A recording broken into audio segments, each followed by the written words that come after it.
بسم اللہ الرحمن الرحیم۔ السلام علیکم۔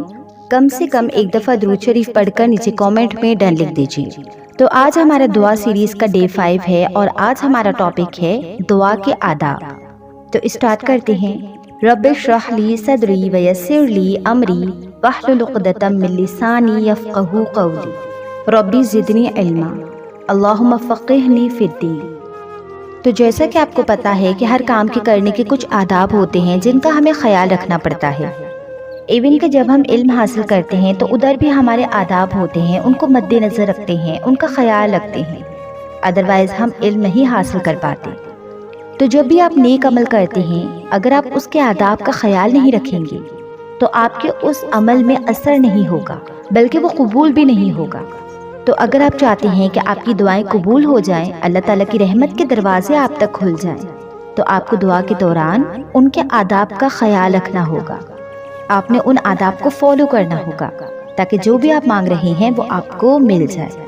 تو سب سے پہلا جو ادب ہے وہ کیا ہے کہ دعا سے پہلے آپ اللہ تعالیٰ کی تعریف بیان کریں، اللہ تعالیٰ کی حمد و ثنا کریں اور نبی کریم صلی اللہ علیہ وسلم پر درود پاک بھیجیں۔ تو اس سے کیا ہوگا کہ جب ہم اللہ تعالیٰ کی تعریف بیان کریں گے تو اللہ تعالیٰ ہماری دعاؤں کو قبول کریں گے، کیونکہ ہم اللہ تعالیٰ سے سوال کر رہے ہیں۔ تو سوال کرتے وقت ہمیں یہ نہیں کرنا کہ ڈائریکٹ اپنی مانگ رکھ دیں، نہیں، ہمیں چاہیے کہ ہم پہلے اللہ تعالیٰ کی تعریف بیان کریں۔ تو جب ہم اس دنیا میں کسی انسان سے کوئی چیز مانگتے ہیں، آپ کو پتا ہے نا کہ پہلے ہم ان کی تعریف کرتے ہیں، ان کی چاپلوسی کرتے ہیں تاکہ وہ اندر تک خوش ہو جائے اور پھر اس کے بعد ہم اس سے وہ چیز مانگتے ہیں، رائٹ؟ ایسا ہوتا ہے نا؟ تو ہمیں اللہ تعالیٰ کی بھی تعریف بیان کرنی ہے، مگر ایک بات یاد رکھیں کہ اللہ تعالیٰ کو ہماری تعریف کی کوئی ضرورت نہیں۔ اللہ تعالیٰ تو بے نیاز ہے، وہ تو غنی ہے۔ تو جب اللہ تعالیٰ کو اپنی تعریف نہیں چاہیے تو ہم کیوں کرتے ہیں؟ کیونکہ جب ہم اللہ تعالیٰ کی تعریف بیان کرتے ہیں تو اس کا اجر و ثواب ہمیں ملتا ہے اور جو نفع ہوتا ہے وہ ہم تک پہنچتا ہے، یعنی اس میں بھی ہمارا ہی نفع ہے، ہمارا ہی فائدہ ہے، اور اس تعریف کے ساتھ ہم جو کچھ بھی اللہ تعالیٰ سے مانگتے ہیں وہ چیز بھی ہمیں ملتی ہے۔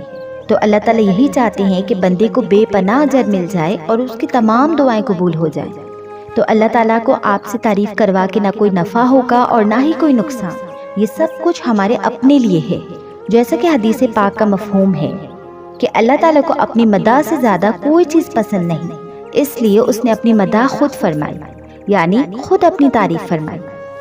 جیسا کہ قرآن پاک میں آتا ہے کہ الحمدللہ رب العالمین الرحمن الرحیم مالک یوم الدین۔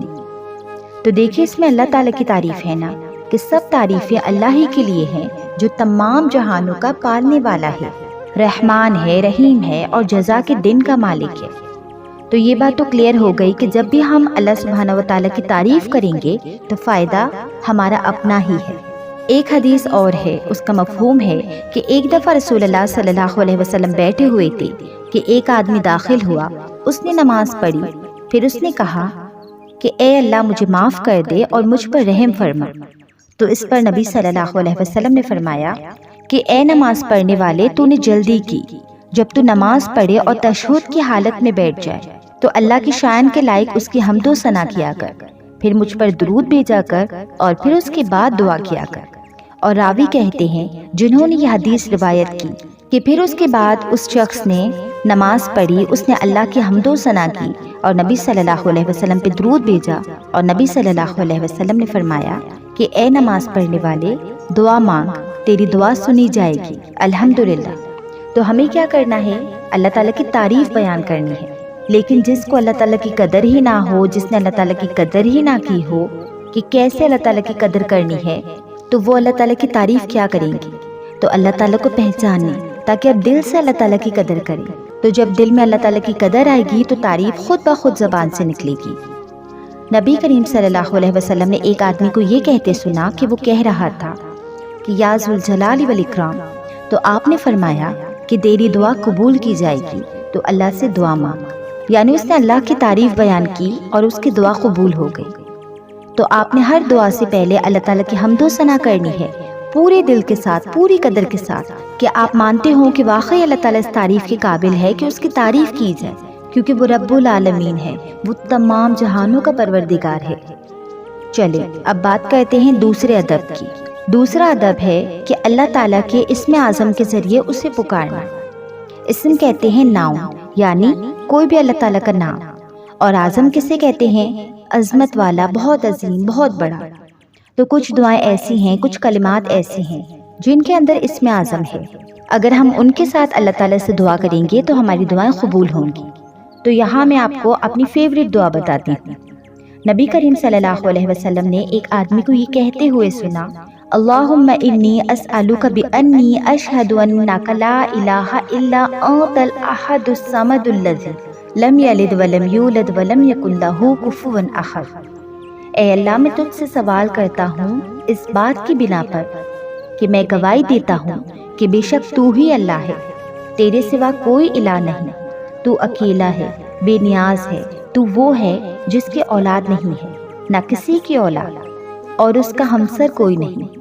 تو اس آدمی کی بات سن کر نبی صلی اللہ علیہ وسلم نے فرمایا کہ اس نے اللہ کے اسم اعظم کے ساتھ دعا کی ہے، سوال کیا ہے کہ جب کوئی اسم اعظم کے ذریعے دعا مانگتا ہے تو اس کی دعا قبول ہو جاتی ہے، اور جب کوئی سوال کرتا ہے تو اس کا سوال پورا کر دیا جاتا ہے۔ اللہ اکبر۔ تو جب بھی ہم اللہ کے اسم اعظم کے ذریعے اس سے دعا مانگتے ہیں تو اللہ تعالی ہماری دعاؤں کو ضرور قبول کرتے ہیں۔ تو اس دعا کے اندر کیا ہے؟ توحید کی بات ہے، ایمان کی بات ہے، اور اللہ تعالیٰ کی تعریف بھی ہے، الحمدللہ۔ تو آپ نے یہ والی دعا ضرور یاد کرنی ہے، اور کوشش کیجئے کہ اس دعا کے ساتھ آپ اللہ سبحانہ و تعالیٰ سے اپنی حاجت مانگیے تو انشاءاللہ آپ کی دعا قبول ہوگی۔ چلیے اب جو تیسرا ادب ہے وہ کیا ہے؟ تیسرا جو ادب ہے وہ کیا ہے؟ اللہ تعالیٰ سے حسن ظن رکھیں۔ حسن ظن کیا ہے؟ یعنی اللہ تعالیٰ سے اچھا گمان رکھیں، بھلے ہی آپ کی دعا جلدی قبول ہو یا دیر سے، مگر آپ کو قبولیت پہ یقین ہونا چاہیے، ایمان ہونا چاہیے۔ جیسا کہ قرآن پاک میں آتا ہے وَإِذَا سَأَلَكَ عِبَادِي أَنِّي فَإِنِّي قَرِيبٌ أُجِيبُ دَعْوَةَ الدَّاعِ إِذَا دَعَانِ، کہ اے نبی، جب میرے بندے تجھ سے میرے بارے میں سوال کریں تو ان کو بتا دو کہ میں ان کے بے حد قریب ہوں، جب کوئی پکارنے والا مجھے پکارتا ہے تو میں اس کی پکار کا جواب دیتا ہوں۔ تو جب بھی آپ کو لگے کہ آپ اللہ تعالیٰ سے دور ہیں یا اللہ آپ کی نہیں سن رہا، تو آپ اس آیت کو ذہن میں رکھیں کہ جب بھی آپ اللہ تعالیٰ سے دعا کریں گے، اللہ تعالیٰ سے سوال کریں گے تو اللہ آپ کو ضرور جواب دے گا، کیونکہ وہ کیا ہے؟ فَإِنِّي قَرِيبٌ، اللہ سبحانہ و تعالیٰ آپ کے قریب ہے، آپ کی ہر پکار پہ اللہ تعالیٰ آپ کو جواب دیں گے۔ جب کوئی نہیں آپ کو سن رہا، آپ کا رب تو آپ کو سنتا ہے۔ وہ کیا ہے؟ اِنَّكَ سَمِيعُ الدُّعَاء، کہ اللہ تعالیٰ بے شک تو دعاؤں کو سننے والا ہے۔ اب اس میں جو سمیع اللہ تعالیٰ کا نام استعمال ہوا ہے نا، وہ بہت بڑا ہے، یہ عام سننے والے کو نہیں کہتے، یہ اللہ کی صفت ہے، اس میں بہت زیادہ مبالغے کا صیغہ ہے، یعنی اس میں کیا ہے؟ بہت سننے والا۔ تو انشاءاللہ اللہ تعالیٰ آپ کی دعاؤں کو سنے گا، لیکن گمان اچھا رکھنا ہے آپ نے گمان اچھا رکھنا ہے، قبولیت کا یقین رکھنا ہے۔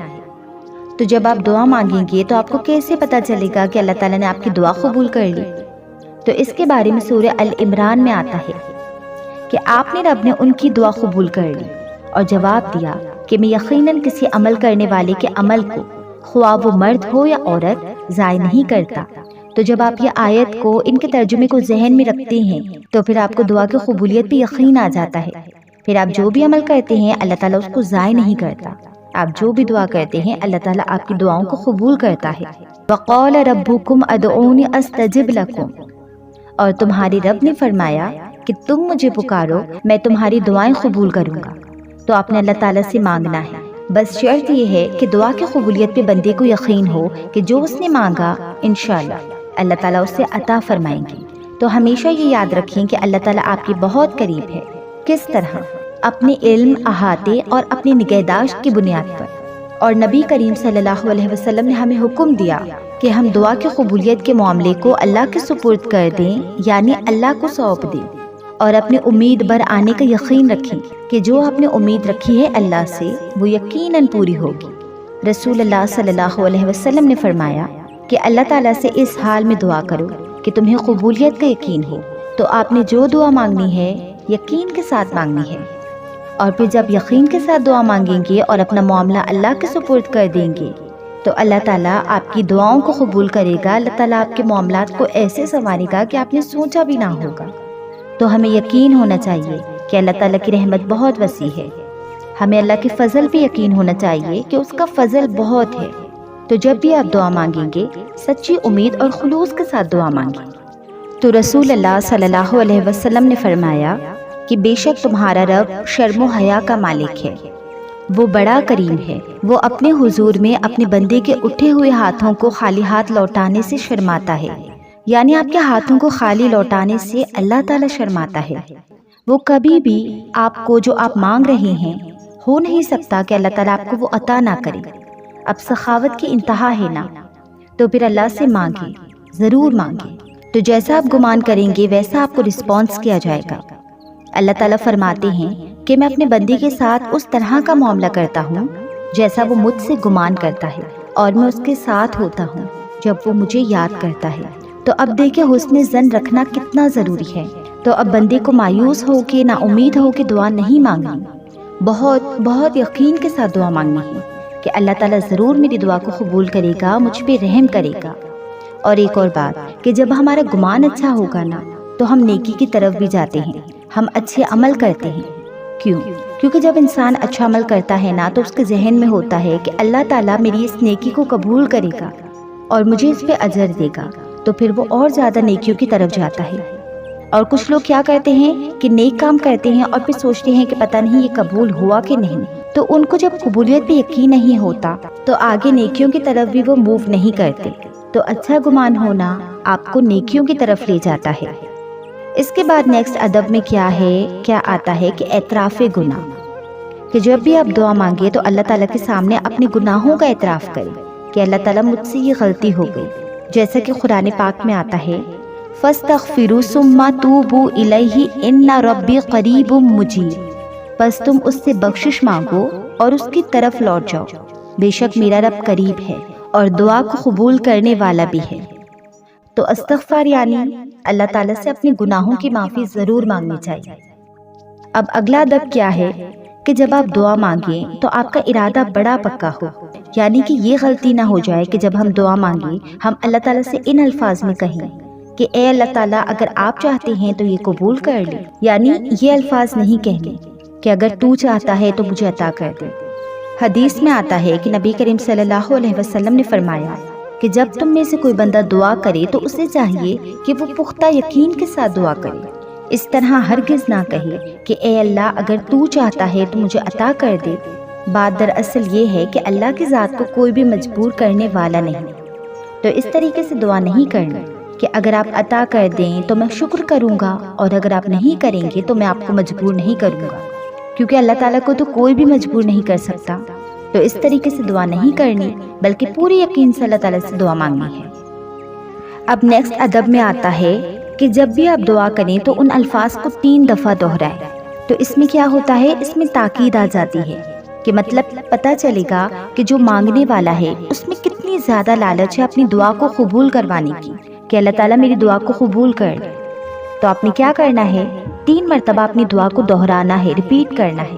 تو یہ مستحب ہے، پسندیدہ ہے، جیسا کہ نبی کریم صلی اللہ علیہ وسلم نے فرمایا کہ جب بندہ 3 مرتبہ اللہ تعالیٰ سے جنت کا سوال کرتا ہے تو اس کے لیے جنت یہ دعا کرتی ہے کہ اے اللہ تو اس کو جنت میں داخل کر دے، اور جو شخص 3 مرتبہ آگ سے اللہ کی پناہ طلب کرتا ہے تو اس کے لیے آگ یہ دعا کرتی ہے کہ اے اللہ اس کو آگ سے پناہ دے۔